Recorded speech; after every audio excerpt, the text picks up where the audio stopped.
साल मैंने एक कॉलेज के अंदर केमिस्ट्री जैसा सब्जेक्ट पढ़ाया, रसायन विज्ञान का लेक्चर रहा हूं मैं, हिंदी मेरा विषय नहीं है। 30 साल मैंने केमिस्ट्री पढ़ाई है सर। आप आयतन में कितने हैं मुझे इसकी चिंता नहीं है, आप डेंसिटी में ज्यादा हैं, इसलिए मैं आपके इस डॉक्मा की बहुत बहुत बधाई भी देता हूं। एक छोटी कविता सुन लीजिएगा। घायल सैनिक की चिट्ठी है, मेरे जिंदगी की अच्छी कविता है। हमारा मनोहर भैया, ये भी पहले सैनिक में होता था तो, लेकिन इसकी आंख थोड़ी सी कमजोर है, नहीं मैं बता रहा हूं। तो सैनिक ने, उसके कर्नल ने पूछा, कहला भाई तेरे तो आंख कमजोर है, दिखता नहीं है, तू करेगा क्या? कहला अंधाधुंध फायरिंग। अद्भुत आदमी है, ये सेना में थे पहले। करगिल में क्या हुआ सर, कोई भी मिल जाओ आधा टेढ़ा आदमी उसको फौज में भर्ती कर लेते थे। मनोहर भैया भी हो गए हमारे, कहला पैसा मिल रहा है चलो, और वहां जाए बामण आदमी बिलांद नाप के रोटी खावे रोज। तो कर्नल को लगा यार तो रोटी खा रहा, तो कहला ऐसा भैया कल करगिल के टाइगर हिल पे चढ़ना है तेरे को, चल बंदूक लेके। अब अगला कहना यार ये इसलिए थोड़ी आए थे अपन यहाँ पे। कहना सर मेरे को तो छुट्टी चाहिए, मेरी दादी की तबीयत खराब है। कर्नल समझ गया, कहना ये बदमाशी कर रहा है। कहना चल तेरी दादी की तबीयत खराब है, तू एक सवाल का जवाब दे दे बस। कहना सवाल तो 50 पूछ लो आप। कहला कटप्पा ने बाहुबली को क्यों मारा? अब सारा इस सवाल का छुट्टी से कोई लेना देना नहीं, लेकिन बामण आदमी, ब्रिलियंट आदमी, इसे जवाब दिया साहब उसका। जब कर्नल ने पूछा, कहला बता छुट्टी मिल जाएगी, कटप्पा ने बाहुबली को क्यों मारा? कहला हो सकता है साहब उसने भी छुट्टी देने से मना कर दी हो। 7 दिन की छुट्टी मिली इसको इकट्ठी। 7 दिन फिर आया, फिर दोबारा आते बोला, फिर लड़ाई शुरू हो गई। कहना भाई साहब जैसे लड़ाई, भाई साहब इस बार बाबा की तबीयत खराब है। कहना तेरे दादा बाबा बीमारी रहते हैं क्या? कहना हाँ सर क्या करूं, बुढ़ापे का मामला है। कहना अच्छा कोई ऐसा कर, तू कारनामा कर कि मैं तेरे को छुट्टी दे दूं। कहना हो साहब कारनामा पूरा कर दूंगा मैं। गया साहब वहां एक पाकिस्तानी सैनिक के दोनों बाजू काट के और कर्नल के पैरों में। कहना साहब लो बहादुरी का। कर्नल का दिमाग खराब हो गया। कहना यार हमने बोफोर्स तोप लगा रखी है, टैंक लगा रखे हैं, हम उनका एक सैनिक नहीं मार पाए, और पंडित जी कहां से मार लाया इतनी देर में? तो उसका अभिनंदन करो। पत्रकार लोग हो गए, पवन भैया हो गए, श्याम भैया, कहना का अभिनंदन करो डोगमा की तरफ से। ऐसे ही मन सजा रखा। मेरे को डाउट हुआ, मैं क्या पंडित जी ने जिंदगी में कुतिया का पिल्ला नहीं मारा, ये सैनिक के बाजू कहां से काट लाया? उनका पंडित इधर आ, मुझे एक बात बताया, अब जिन मुझे समझ में आया वो ताली बजा, बाकी नहीं बजाएंगे। मुझे पंडित जी इधर आ, आपने सैनिक के दोनों बाजू काटे, सिर क्यों नहीं काटा? कहना भाई साहब किसी को बताना मत, साले की मुंडी पहले ही कटी पड़ी थी। ये बहादुर आदमी के लिए आपकी ताली होनी चाहिए, छोटा मोटा आदमी नहीं रख रखा आपने। आपका टाइम हो जाए मुझे बता देना भाई साहब, कभी पेमेंट उल्टा कटना शुरू हो जाए मेरा। अभी तो कहने पटोआ है, नहीं हो तो बता दो। नहीं आप कागज पलटने लग जाते हो ना, मैं मेरा चेक वापस कर दूं। नहीं तुम क्या समझ रहे हो पवन जी को?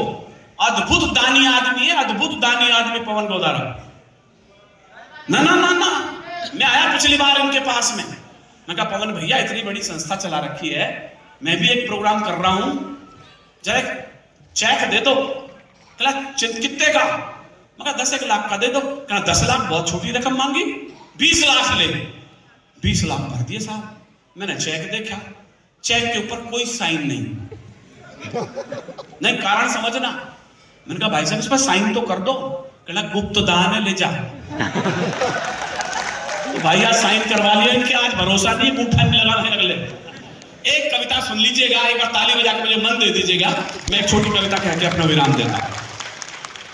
बस कल्पना करो, एक छोटा, एक सच्ची कहानी है पवन भैया। मैं जहां पढ़ाता था, मेरा एक स्टूडेंट था नरेंद्र नाम का, वो करगिल के युद्ध में गया। आप सब लोग कहेंगे इसमें क्या बात है, सीकर के बेटे, गंगानगर के, जयपुर के, सब तो गए हैं। ईमानदारी से विश्वास मानिएगा, 19 साल का बेटा था वो। 20 दिन शादी को हुए इकबाल भैया, और वो 22वें दिन करगिल की चोटी पे था। वहां से उसने एक चिट्ठी लिखी उस पत्नी के नाम, जिससे उसने फेरे लिए। ये अलग बात है चिट्ठी इतना लेट गांव में आई कि उससे पहले तिरंगे में शव लिपट के आ गया। मैंने वहां एक चिट्ठी देखी, उस चिट्ठी को मैंने रोते रोते पढ़ा, पढ़ते पढ़ते मैं रोया। उसमें लिखा था, उस पत्नी के नाम एक शेर लिखा था, भूल जाना विनीत चौहान क्या चीखा क्या चिल्लाया। एक लाइन समझना उस बेटे की, उसने लिखा यूं तो तुम्हारे इश्क पर ये जान भी कुर्बान है। अपनी पत्नी को लिख रहा है जिससे 19 दिन पहले फेरे ले।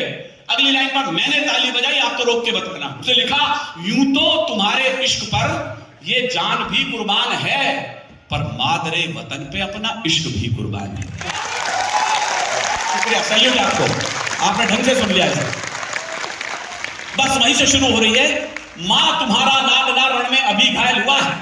कविता की एक पंक्ति सुनना, 5 मिनट बस मैं आपसे लेके विदा हो रहा हूं। मां तुम्हारा लाडला रण में अभी घायल हुआ है, पर देख उसकी वीरता कुछ शत्रु भी कायल हुआ है। रक्त की होली रचाए मैप लेकर दिख रहा हूं, मां उसी शोणित से तुमको पत्र अंतिम लिख रहा हूं। मां उसी शोणित से तुमको, मैं इसमें चीखूंगा नहीं, आपकी ताली साथ आती रहे। मां उसी शोणित से तुमको पत्र अंतिम लिख रहा हूं। युद्ध था भीषण मगर मैं इंच भी पीछे हटा हूं। मां तुम्हारी थी कसम, मैं आज इंचों में कटा हूं। मां तुम्हारी थी शपथ, मैं आज इंचों। भैया क्या श्रोता बुलाया आपने, कमाल है। एक बार आप अपने लिए ताली बजाइए।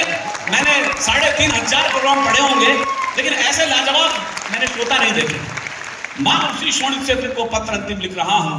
युद्ध था भीषण मगर मैं इंच भी पीछे हटा हूं। मां तुम्हारी थी शपथ, मैं आज इंचों में कटा हूं। एक गोली वक्ष पर कुछ देर पहले ही लगी है, मां कसम दी थी जो तुमने आज मैंने पूर्ण की है। तो छा रहा है सामने लो आंख के आगे अंधेरा, पर उसी में दिख रहा है मां मुझे नूतन सवेरा।